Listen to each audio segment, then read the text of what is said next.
হাসনাত এবং সার্জিসকে সবসময় policy making এর বাইরে রেখেছিল নাহিদ এবং আসিফরা। এর মূল কারণটা হলো যে তারা ছাত্রলীগের এজেন্ট হয়ে মূলত আন্দোলনে যুক্ত হয়েছিল। ঘোলা করে পানি খাওয়ার অভ্যাস, এটা কিন্তু বিএনপির পুরানো অভ্যাস। আপনারা কি করেন? আপনারা কি পরিষ্কার পানি খান? যে আসলে কি বিএনপি আওয়ামী লীগকে ফিরিয়ে আনার এক ধরনের প্রক্রিয়ার মধ্যে আছে? আচ্ছা, কি বলবো শোনেন, এই বাংলাদেশে সব থেকে বেশি আওয়ামী লীগের দ্বারা নিপীড়িত হয়েছে কোন দল? বিএনপি। 70% মানুষ হলো ভোট দিয়েছেন পরিবর্তনের জন্য, সংস্কারের জন্য। এখন সেই সংস্কার যখন পাশ কাটাচ্ছেন, সংস্কার করছেন না, এবং এই সংস্কারকে বিএনপির একাধিক নেতা আজকে রাশেদ খান পর্যন্ত প্রতারণার সনদ বলছেন, আমরা এটার প্রতিবাদ জানাই। অথচ এই রাশেদ খানই কিন্তু বিএনপিতে যোগ দেওয়ার আগে বলছেন এই সনদ বাস্তবায়ন করতে হবে, সনদ নিয়ে বহু কথা বলছেন, বহু কিছু বলছেন, কিন্তু আজকে হলো গণেশ উল্টে গেছে, কারণ ক্ষমতার স্বাদ রাশেদ খানরা পাইছেন বললে এইদিকে গেছেন। আপনি বললেন রাষ্ট্রপতি অপসারণের জন্য আন্দোলন করেছেন, এটা মিথ্যা কথা। বিএনপি কোনো আন্দোলন করে নাই। আমি কি বিএনপির কথা বলেছিলাম? আমি ওই সময় গণ অধিকার পরিষদের সাধারণ সম্পাদক ছিলাম। ভাই শুনলো, আপনি শোনেন নাই কেন? ভালো ইয়ারফোন লাগান ভাই কানে, ভালো একটা ইয়ারফোন লাগান, নাহলে 71 টেলিভিশনকে বলবো ওনাকে একটা ইয়ারফোন উপহার দিবেন, বাসায় পাঠিয়ে দিবেন। জনগণের আস্থা এখন বিরোধী দলের উপর 30% আর 70% না হয়ে গেছে। জনগণ নামতেছে। বিএনপি তো বাংলাদেশে আওয়ামী লীগের সময় বিভাগীয় সমাবেশ করেছিল না? আরে চিরা নিয়ে, গুড় নিয়ে, সাইকেলে চড়ে, হাঁটতে হাঁটতে, লঞ্চে করে, ফেরিতে করে মানুষ গিয়েছে।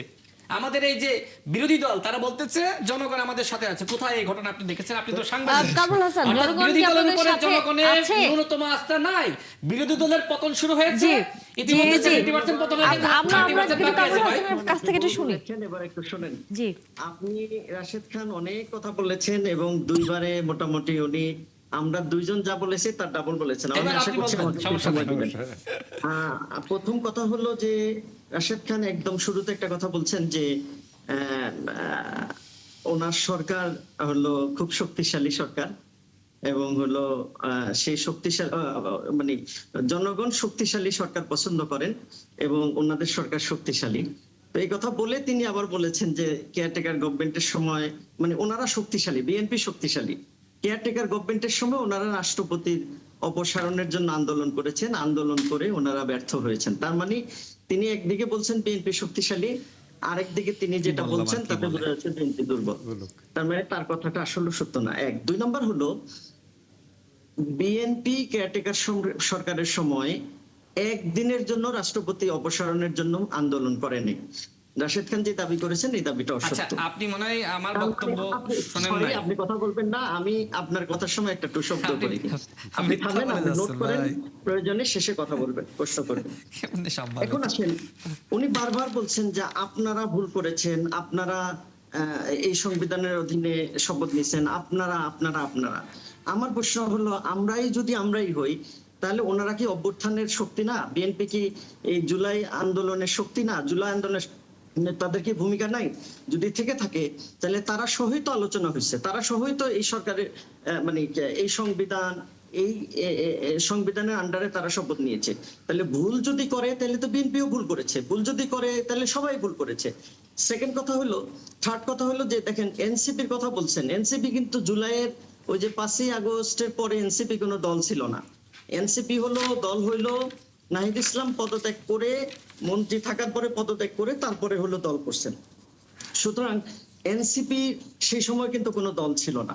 সুতরাং জুলাইয়ের যে 6 তারিখ থেকে মানে আগস্টের 6 তারিখ থেকে যে সমস্যা হলো যে 6 তারিখ থেকে যে আলোচনা চলছিল 8 তারিখ পর্যন্ত, মানে সরকার গঠন হওয়ার আগ পর্যন্ত, সেখানে কিন্তু ব্যাপক ভিত্তিতে আলোচনা হয়েছে এই সংবিধানের আন্ডারে শপথ না নেওয়ার বিষয়ে, ব্যাপক ভিত্তিতে আলোচনা হয়েছে রাষ্ট্রপতির অপসারণের বিষয়ে। এর প্রত্যেকটা বিষয়ে বিএনপি হলো ভেটো দিয়েছে। এখন বিএনপি হলো তখন পর্যন্ত কিন্তু একটা বড় দল, মানে আওয়ামী লীগ এবং বিএনপি বড় দল ছিল বাংলাদেশে। তাহলে আওয়ামী লীগের পতন হলো, তারা পালিয়ে গেল, বিএনপি একটা বড় দল, তাহলে তাদের কনসার্নের ইস্যুটা কিন্তু একটা গুরুত্বপূর্ণ কনসার্ন ছিল। তাদের কনসার্ন ছাড়া, তাদের কোঅপারেশন ছাড়া কোনো কিছু করা যাচ্ছিল না। এই কারণে এই রাষ্ট্রপতি চুপ্পু সাহেব এতদিন ধরে কন্টিনিউ করলেন। আমরা কিন্তু সেই প্রথম দিন থেকে বলেছি যে এই রাষ্ট্রপতির অপসারণ ছাড়া কোনো কিছু ঠিক মতো চলবে না। বিএনপি সেই কথা মানলো, এই রাষ্ট্রপতিকে পদত্যাগ করালো, কিন্তু মানে ওই যে বলে না পানি আড়ায়া তারপরে হলো ঘোলা করে তারপরে পানি খাইলো, কিন্তু ঘোলা করে খাইলো। এই যে ঘোলা করে পানি খাওয়ার অভ্যাস, এটা কিন্তু বিএনপির পুরানো অভ্যাস। সেই 96 সালে কেয়ারটেকার গভর্নমেন্ট হলো, কেয়ারটেকার সরকার ব্যবস্থা সংবিধানে চালু করার বিষয়ে সবাই একমত হয়েছে। নির্বাচনের পরে বিএনপি হলো বিট্রে করছে, তারা করে নাই। শেষ পর্যন্ত দীর্ঘ আলাপ আলোচনার পরে তারপরে হলো বিএনপি বাধ্য হয়েছে কেয়ারটেকার সরকার ব্যবস্থা সংবিধানে চালু করবার জন্য। 2001 সালের সরকারের সময় বিএনপি হলো রাষ্ট্রপতির মেয়াদকে 2 বছর বাড়াইছে এই উদ্দেশ্যে যে সর্বশেষ রাষ্ট্রপতি তার দলের লোক হবে এবং তিনি কেয়ারটেকার সরকারের প্রধান হবেন। সেটাও দীর্ঘ আলাপ আন্দোলনের পরে বিএনপি সেটাও বাদ দিতে বাধ্য হয়েছেন। এবারে গণভোট, এই গণভোটে হলো একটা জিনিস দেখবেন, জনগণের আকাঙ্ক্ষাই হলো সব এদেশের আমাদের কনস্টিটিউশন অনুযায়ী, সংবিধানের অনুযায়ী। তাহলে জনগণ ভোট দিছে কি দিছে, যে তারা সংস্কার চায়।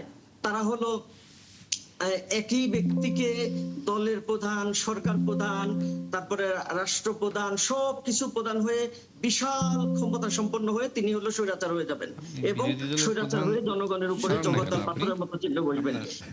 এটা জনগণ চান না বলে কারেকশনে যেটা বলা হয়েছে যে একজন ব্যক্তি 2 মেয়াদের বেশি রাষ্ট্রপতি থাকবেন না, 2 মেয়াদের বেশি সরকার প্রধান থাকবেন না, 2 মেয়াদের বেশি হলো মানে একই ব্যক্তি দলের এবং সরকারের প্রধান হবেন না। এই মানে দীর্ঘ আলাপ আলোচনা করে জুলাই সনদে এই সংস্কারগুলো কিন্তু আসছে। এখন সেই সংস্কারগুলো জনগণ কি বলে, জনগণ এই ব্যাপারে রায় কি, সেটা জানার জন্যই তো গণভোট হইলো। এবং এই গণভোট আমরা বলেছিলাম, জামাত ইসলাম বলেছে বিএনপি যে প্রতারণা করবে এটা আমরা আগেই জানছি, আগেই বুঝে আমরা বলেছি যে ইলেকশনের আগে গণভোটটা হোক। গণভোট হইলে তাহলে মানে ব্যবস্থাপনা যেটি হলো আমাদের সরকারকে হলে স্বৈরাচার করছে, ফ্যাসিস্ট করছে, সেই ব্যবস্থাপনার পরিবর্তন আমরা বলেছি। সেই পরিবর্তনটা কিন্তু তখনই সম্ভব হতো যখন যদি মানে ন্যাশনাল ইলেকশনের আগে গণভোট দিয়ে কারেকশনটাকে আগে করা হতো, সংস্কারটাকে আগে করা হতো, তাহলে কিন্তু আজকের এই অচলায়তন পরিস্থিতির দিকে আসতে হতো না, বিরোধী দলকে রাজপথে আন্দোলন করা লাগতো না। দেখেন বিরোধী দল তো জনগণের ম্যান্ডেট পেয়েছেন, যেই ম্যান্ডেট জনগণ 70% মানুষ হলো ভোট দিয়েছেন পরিবর্তনের জন্য, সংস্কারের জন্য। এখন সেই সংস্কার যখন পাশ কাটাচ্ছেন, সংস্কার করছেন না, এবং এই সংস্কারকে বিএনপির একাধিক নেতা আজকে রাশেদ খান পর্যন্ত প্রতারণার সনদ বলছেন, আমরা এটার প্রতিবাদ জানাই। অথচ এই রাশেদ খানই কিন্তু বিএনপিতে যোগ দেওয়ার আগে বলছেন এই সনদ বাস্তবায়ন করতে হবে, সনদ নিয়ে বহু কথা বলছেন, বহু কিছু বলছেন, কিন্তু আজকে হলো গণেশ উল্টে গেছে, কারণ ক্ষমতার স্বাদ রাশেদ খানরা পেয়েছেন বললে এইদিকে গেছেন। সুতরাং বাংলাদেশ জামাত ইসলামী সহ বিরোধী দল আজকে রাজপথে যে আন্দোলন করছেন, এই আন্দোলন তো আমাদের করার দরকার ছিল না ভাই। আপনি যদি এখানে কিন্তু এই সনদের অধ্যাদেশে সব বলা আছে কিভাবে এটা বাস্তবায়ন হবে। দেখেন এটা বাস্তবায়নের প্রসেসটা ছিল যে প্রথম দিনে এটা সংসদে উঠবে এবং হলো প্রথম 30 কার্য দিবসের মধ্যে এটা বাস্তবায়ন করবে। একটা হলো সংস্কার পরিষদের শপথ দিবে সকল সংসদ সদস্যরা, দেন তারা এই সংস্কারগুলো বাস্তবায়ন করবে, অটোমেটিক্যালি সংস্কার পরিষদটা রহিত হয়ে যাবে, আর সংসদ সদস্য হিসেবে তারা হলো কাজ করবেন, ভূমিকা রাখবেন। এখন এটা যদি মানে সংসদে তখনই হইতো, প্রথম অধিবেশনেই হইতো, তাহলে কিন্তু বিরোধী দলকে আজকে রাজপথে নামা লাগতো না। এবং সরকারের কারণে বিরোধী দলকে রাজপথে নামতে হচ্ছে। আমি একটু প্রশ্ন করি, আমি একটু আমি একটু প্রশ্ন করি আপনাকে, শুনেন আপনি তো আধা ঘন্টা আমাকে অনেকক্ষণ বলেছেন, আপনার কথা আমরা ক্লিয়ার। আপনারা রাজপথে নেমেছেন, আবারও কি আমি একটু সাংবাদিক হিসেবে বলি, আপনাদের যে রাজপথে যে অবস্থান এবং সভা সমাবেশে যেসব বক্তৃতা আসছে, তাতে কি আপনারা অতীতের রাজনীতিতে ফেরত যেতে চান? কারণ এই প্রশ্নের একটা ব্যাকগ্রাউন্ড আছে, কারণ গণঅভ্যুত্থান পরবর্তী যে জন আকাঙ্ক্ষার রাজনীতিটা আপনারা অদাবদ্ধ, সেদিকে যাচ্ছেন কিনা একটু বলি ভাই। আপনি তো প্রশ্ন করেছেন, আমি একটু বলি। বাংলাদেশ জামাত ইসলামী যে রাজনৈতিক সদিচ্ছার প্রমাণ প্রত্যেকটা জায়গা দিচ্ছেন, যে সরকারকে ভালো করবার জন্য প্রধান বিরোধী দল জামাত ইসলাম পরামর্শ দিচ্ছেন, সাজেশন দিচ্ছেন, প্রস্তাব দিচ্ছেন। এই নজির বাংলাদেশের ইতিহাসে কখনো আপনি দেখেননি। এখন এটা কেন হইলো, যে আমরা রাজনৈতিক কালচারের পরিবর্তন চাই। আমরা পরিবর্তন চাই বলে গ্যাসের হুমকি দেওয়া কি রাজনৈতিক পরামর্শ নাকি ভাই? না, সেটা একটা নির্বাচিত, শুনেন, একটা ফেয়ার নির্বাচিত সরকারকে 4 মাসের মাথায় কি বলা যায় যে লাইনে দাঁড়িয়ে আছে, এক সপ্তাহের মধ্যে তেল নিতে পতন পারছে ঘটাবেন, না। এটা কি সেই সময় বিরোধী দল এগিয়ে পরামর্শ? আসছেন, এসে বিরোধী দল এগিয়ে এসে কি করলেন, একটা সরকারি দল এবং বিরোধী দল মিলে একটা কমিটি করলেন। কমিটি করার পর সাথে সাথে কিন্তু সেই সংকট সমাধান হয়ে গেছে। কিন্তু এটা নিয়েও কিন্তু বিতর্ক আছে যে যখন আপনাদের নিয়ে হচ্ছে কমিটি করা হলো তখনই হচ্ছে এই সংকটটি কেটে গেল। বিরোধী দল সরকারকে খাদে পড়ে গেছেন, সেই সরকারকে খাদ থেকে উঠানোর জন্য বিরোধী দল আগে সরকার খাদে আসছেন। পড়ে গেছে? আচ্ছা আমি বলি বিষয়টা, বাংলাদেশ এখন ভাই তো অনেক জি বলেছে, আছেন কামরুল হাসান, আপনি আছেন আমাদের সাথে, আমরা একটু আসি। তিনি বক্তব্য দিয়েছেন, আসি, জি। আমি মনে করি যে ভাই খুশি হয়েছেন। তবে আমি যেটি বলছিলাম যে ভাই আমার সম্পর্কে এই টক শোতে, তাও টেলিভিশনে লাইভ চলতেছে, এমন না যে রেকর্ড, যে পরে বলতে পারবে যে ভাই এই বক্তব্য দিয়েন না, ভুল বলেছিলাম। উনি লাইভ চলাকালীন সময় আমার বক্তব্যের অপব্যাখ্যা করলেন। আমি কিভাবে বলেছি, কি বলেছি, আচ্ছা শোনেন। আমি আমার বক্তব্য রাষ্ট্রপতিকে নিয়ে ক্লিয়ার করেছিলাম, এখন আর একই বক্তব্য দিয়ে আমি আসলে সময় নষ্ট করতে চাই না। আপনি বললেন, শেষ করি, রাষ্ট্রপতি অপসারণের জন্য আন্দোলন করেছেন, এটা মিথ্যা কথা। বিএনপি কোনো আন্দোলন করে নাই। আমি কি বিএনপির কথা বলেছিলাম? আমি ওই সময় গণ অধিকার পরিষদের সাধারণ সম্পাদক ছিলাম।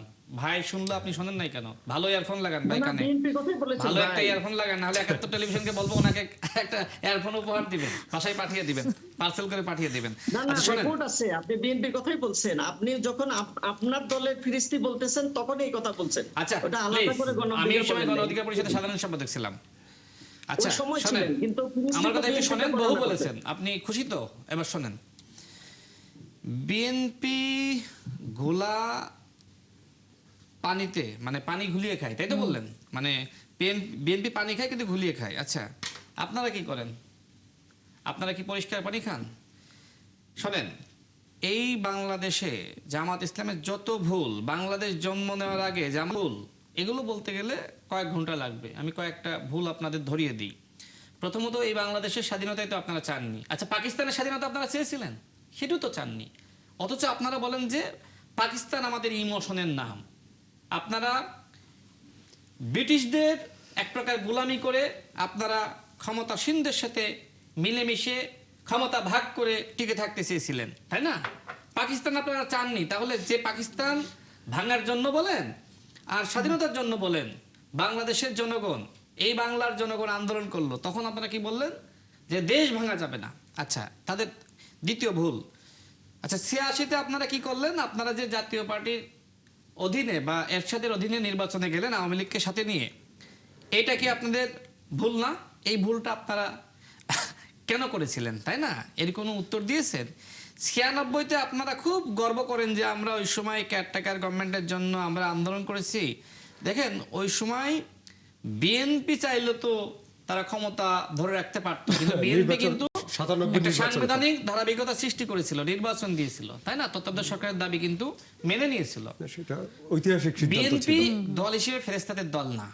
বিএনপির ভুল আছে, কিন্তু বিএনপি সেই ভুলের জন্য অনুতপ্ত হয়, শুধরিয়ে নেয়।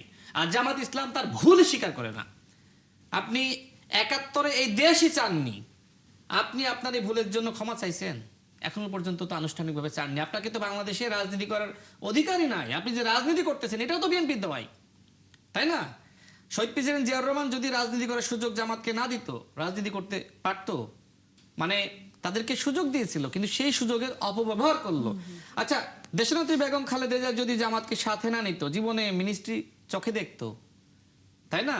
আওয়ামী লীগ যেভাবে তাদেরকে খেয়ে ফেলছিল, তাদেরকে বাঁচিয়েছে শহীদ প্রেসিডেন্ট জিয়াউর রহমান, যেমনি ভাবে আপনার প্রথমে রক্ষা করার চেষ্টা করেছে, এরপরে দেশনেত্রী বেগম খালেদা জিয়া তিনিও কিন্তু রক্ষা করার চেষ্টা করেছে। তো দেখেন তারা কখনোই কৃতজ্ঞতা স্বীকার করে না। তারপরে দেখেন যে তারা কিভাবে আসলে মধু খাইলো, মানে তাদের রাজনীতি হলো মধু খাওয়ার, মানে ক্ষমতাসীনদের সাথে মিশে থাকবে। সেনা সমর্থিত ফখরুদ্দিন মঈনুদ্দিন, ওই সময় আপনারা কি করলেন? আপনারা ওই সময় আপনারা ফখরুদ্দিন মঈনুদ্দিনকে টিকিয়ে রাখার জন্য আন্দোলন করলেন। একদিকে ওই সময় আওয়ামী লীগ এবং বিএনপি উভয় মিলে তাদের বিরুদ্ধে আন্দোলন করছিল। আপনারা বলছিলেন না, দুই পরিবারের রাজনীতি মাইনাস করো, হ্যাঁ, আর জামাতের রাজনীতি উর্বর করো। তা আপনারা তো সবসময় এই ক্ষমতাসীনদের সাথেই মিশে থাকতে চেয়েছেন। ঠিক একইভাবে জনগণ যে সময় নির্বাচনের দাবি করছে, এই ইন্টারিম গভর্নমেন্টের সময় আপনারা বলছেন সংস্কারের আগে কোনো নির্বাচন নয়। সংস্কারের নামে যে ডিসি বসাইছেন, ভিসি বসাইছেন, ইউনো বসাইছেন, ওসি বসাইছেন, ধান্দা তো এটাই ছিল নাকি? তো এই ধান্দাগুলো কি জনগণ বোঝে নাই? আপনারা কি চাননি, আপনারা সংস্কার চাননি। এটা কে বলেছে? নাহিদ ইসলাম বলেছে যে জামাত ইসলাম বাংলাদেশের সংস্কার চায় না, পিআর এর নামে ধোঁকাবাজি করছে, প্রতারণা করছে। নাহিদ ইসলাম বলেছে যে জামাত ইসলাম মানে তাদের নেতৃত্বে বাংলাদেশে কোনো আন্দোলন সফল হবে না, বলে নাই? তো আপনাদের আন্দোলন তো ব্যর্থ হইতে, যত আন্দোলন করবেন অর্থে শুধু অপচয় হবে। নাহিদ ইসলাম নিজে এই বাণী দিয়ে গেছে। আচ্ছা দেখেন নাসিরউদ্দিন পাটোয়ারি কি বললো, যে জামাত ইসলাম আসলে স্বাধীনতা, সার্বভৌমত্ব এবং মানচিত্রে বিশ্বাস করে না, তারা বাংলাদেশের জন্য থ্রেট, তারা ভারতের একটি রাজনৈতিক দল। তো আজকে আপনাদের ভিতরে যে জোটগুলো করেছেন এইগুলো কি খাঁটি জোট, ভেজাল জোট, যে কারণে একের পর এক খাঁটি মানুষগুলো বের হয়ে যাচ্ছে।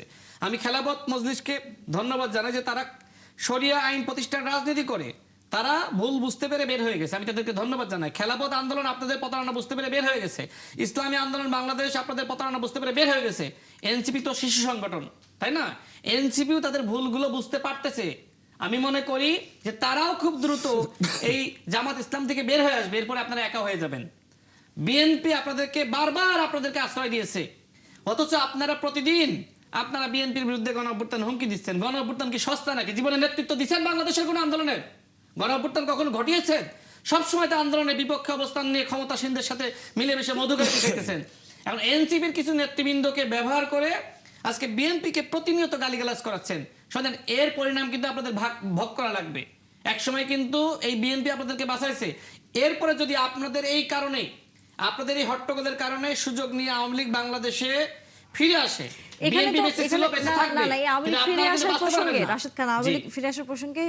জামাত সবসময় বলে যে আপনারা তাদের বিষয়ে এক ধরনের খুব শিথিলতা দেখান বলে তারা এখনো বিভিন্ন জায়গায় মিছিল করছে, হুটহাট করে বের হয়ে তারা হচ্ছে আন্দোলনের মতো অবস্থানে যাচ্ছে। সার্জিস আলম বলেছে যে স্বরাষ্ট্রমন্ত্রীর গ্রিন সিগন্যাল পেয়ে কক্সবাজার এবং হচ্ছে আপনার গাজীপুরে মিছিল করেছে।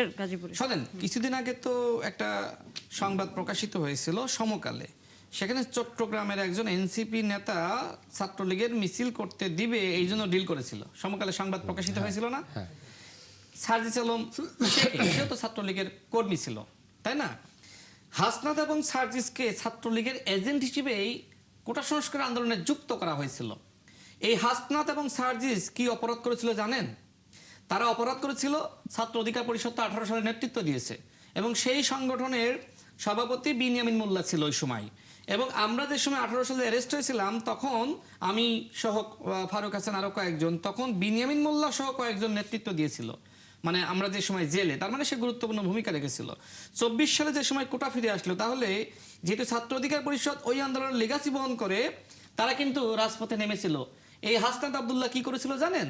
সে ছাত্রলীগের পরামর্শে বিনিয়ামিন মোল্লাকে ব্যানার থেকে বের করে দিয়েছিল। এবং এই আপনার সার্জিস আলম কি করেছিল জানেন? সে ছাত্রলীগের একটি বাহিনী নিয়ে এক প্রকার ঘাট ধাক্কা দিয়ে শহীদ মিনার থেকে বিনিয়ামিন মোল্লাকে বের করে দিয়েছিল। আজকে তারা বড় বড় মানে বিপ্লবী হয়েছে, তাই না? নাহিদ ইসলামকে জিজ্ঞেস করবেন, যে সময় নাহিদ ইসলাম, আসিফ মাহমুদ এবং আবু বাকের মজুমদার ডিবি হেফাজতে মার খাচ্ছিল, হাসনাত এবং সার্জিস জুস খাচ্ছিল, আর তারা তো ছাত্রলীগের এজেন্ট হিসেবেই গণঅভ্যুত্থানে যুক্ত হয়েছিল। শোনেন, 3 আগস্ট যে ঘটনা ঘটেছিল, যেহেতু 19 জুলাই হাসনাত এবং সার্জিস জনগণের সাথে বেইমানি করে যে সময় গুলি চালিয়ে নির্বিচারে মানুষ হত্যা করা হচ্ছে, সেই সময় শহীদের রক্ত মারিয়ে হাসনাত এবং সার্জিস আওয়ামী লীগের মন্ত্রীদের সাথে বৈঠকে গিয়েছিল, এগুলো কি মিথ্যা?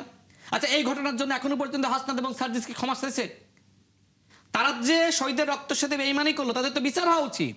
এবং আজকে তারা কিভাবে এনসিপি রাজনীতি করছে, এনসিপি নিজেদেরকে একটি বিপ্লবী দল দাবি করে। কিন্তু আমরা এনসিপি নিয়ে আরেকদিন হয়তো আলোচনা করব। আমি শেষ করে দিই লাইনটা। কিন্তু আপনি নাহিদ ইসলামকে জিজ্ঞেস করবেন, আসিফ মাহমুদকে জিজ্ঞেস করবেন যে রাশেদ খান কি মিথ্যা নাকি সত্য বলছে। শুনেন, আমরা অবশ্যই জিজ্ঞেস করব। 3 আগস্ট যে ঘটনা ঘটেছিল, হাসনাত এবং সার্জিস তারা যেহেতু 19 জুলাই তারা মূলত আওয়ামী লীগের সাথে হাত মিলিয়েছে, সংলাপে গিয়েছিল, যে কারণে এই যে এক দফার ঘোষণা বিএনপি ভূমিকা রাখছে বলে বিরোধী দল সবসময় হচ্ছে শেষ করবে এই লাইনটা শেষ করি। একটু বলবেন যে আসলে কি বিএনপি আওয়ামী লীগকে ফিরিয়ে আনার এক ধরনের প্রক্রিয়ার মধ্যে আছে?